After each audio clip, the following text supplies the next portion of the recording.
Professor, como você acha que o cinema impacta nas ciências naturais e vice-versa? Muito boa sua pergunta, Daniel. Mas antes de começar o vídeo, você já conhece a Introdução ao Cinema, o curso mais charmoso do Brasil, o curso de cinema mais charmoso do Brasil. São 2 aulas novas todos os meses lá na plataforma por 1 ano de assinatura. Mas, Felipe, só 2 aulas novas todos os meses? São só 24 horas. Só, cara? Que isso? Tu quer mais o quê? Não toma mais. Além das 2 aulas novas todos os meses, você terá todas as aulas já disponíveis na plataforma.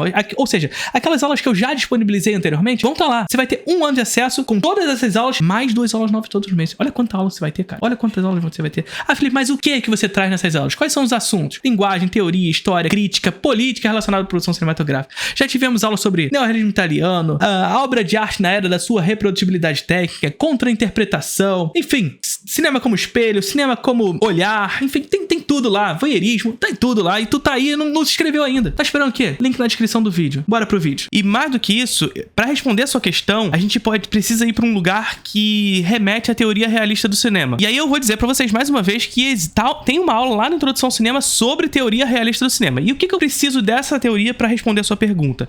Porque o André Bazin já dizia pra gente, nos seus textos ali por volta da década de 40, 50, que o cinema jamais foi inventado. Como assim, Felipe? O cinema já foi inventado? Então os filmes que eu tô vendo não existem? É isso que o André Bazin tá dizendo pra gente? Não, calma, torcedores, calma. O que o André Bazin tá dizendo pra gente é que o desejo fundador do cinema jamais foi cumprido. Ou seja, ele tá falando pra gente que pra toda grande técnica que surge, pra toda grande técnica revolucionária que surge, há um desejo inicial pela sua existência, que o André Bazin vai chamar de mito do cinema total. Então veja, se a gente for pegar o mito de Ícaro, por exemplo, o André Bazin vai dizer pra gente que o mito de Ícaro, de certa forma, antecipa o desejo do homem em voar. E, portanto, o desenvolvimento técnico e tecnológico vai em direção a responder o problema do mito. Ou seja, responder o problema do desejo do homem em voar. Significa que o homem um dia vai responder ao problema inicial? Ou seja, significa que um dia o homem de fato irá voar? Não. É a flecha de Zenão. É aquela flecha que a gente atira em direção ao alvo, mas quanto mais próxima essa flecha chega do alvo, mais à frente o alvo fica. Mas, apesar disso, o desenvolvimento tecnológico vai em direção a tentar responder esse problema. Portanto, hoje nós temos o avião. Ao passo que, também no cinema e nas narrativas, esse desejo é transmitido, sobretudo no cinema. É o super-homem, é o Homem de Ferro, que através da ciência responde a esse problema, por exemplo. Sacou? Então o desejo, ele é narrativamente e historicamente trazido no inconsciente coletivo popular e é respondido através da ciência. Surge o avião. E o cinema?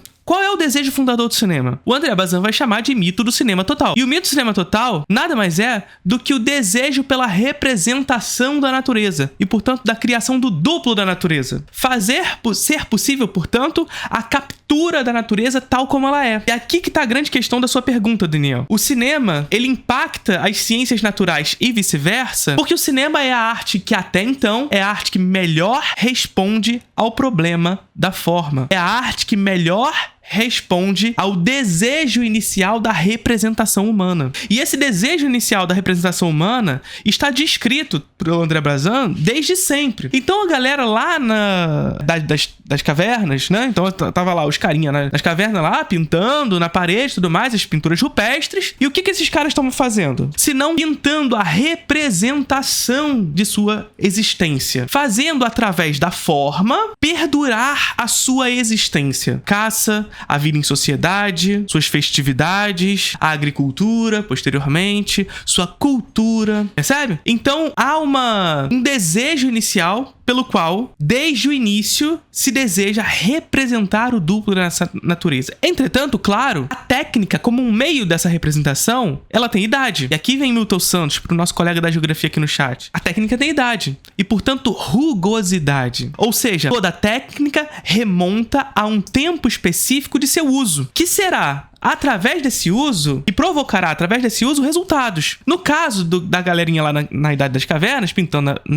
nas cavernas as pinturas rupestres, a representação de uma arte de um tempo histórico específico. E, portanto, aquela técnica, naquele momento histórico, guarda limitações pelas quais os impede de uma representação do dupla natureza, tal como tempos posteriores. Entretanto, essa técnica continua se desenvolvendo ao longo da história. E, segundo André Bazin, toda a técnica no cinema vai em direção a responder ao problema da forma e, portanto, em direção ao realismo. E a gente passa ao longo da história, e quando eu tô falando isso, gente, tô falando da técnica para além da arte. Porque a arte nem sempre é pra arte, mas também para responder a interesses específicos de determinados tempos. E a gente passa pela Idade Média, pela Antiguidade Clássica primeiro, a gente passa pelo Egito Antigo, e aí a gente tá falando de mumificação, por exemplo, que nada mais é do que a tentativa de perdurar a forma humana, só que a forma degrada. A gente vai tentando fazer com que isso... E a degradação da forma nada mais, nada menos é do que justamente essa perspectiva de que a técnica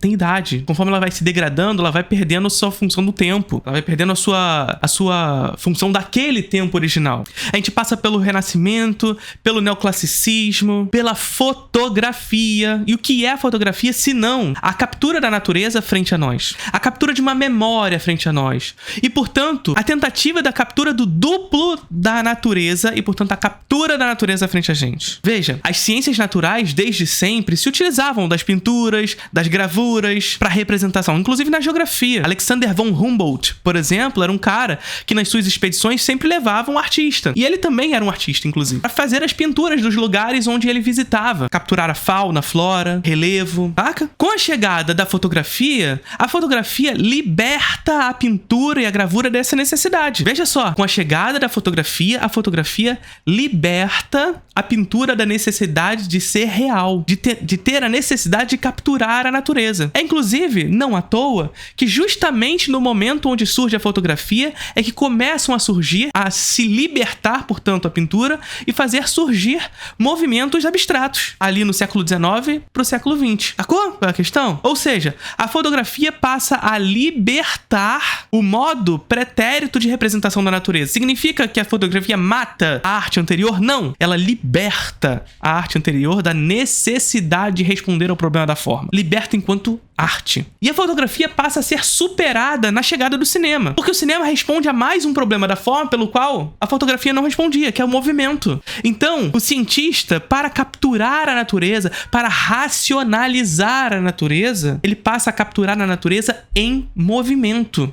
E, portanto, chegar a uma verdade mais aceita racionalmente falando. Olha só o que eu tô falando. E aí é o que o André Bazin chama de autoridade fotográfica. O cinema possui uma autoridade fotográfica. Por quê? Olha o nome. Autoridade, porque ele tem autoridade sobre alguma coisa. Autoridade fotográfica, porque ele tem autoridade sobre aquilo que ele filma, aquilo que está frente a ele. Ao simples play numa câmera, a câmera mostra o que está na frente. E, portanto, cientificamente, o cinema responde melhor ao problema da forma e a esse desejo inicial do homem em capturar a natureza. Cientificamente. Ou seja, o cinema não foi inventado para a arte. E dentro do cinema, o desenvolvimento técnico vai em direção a responder ainda mais esse problema da forma.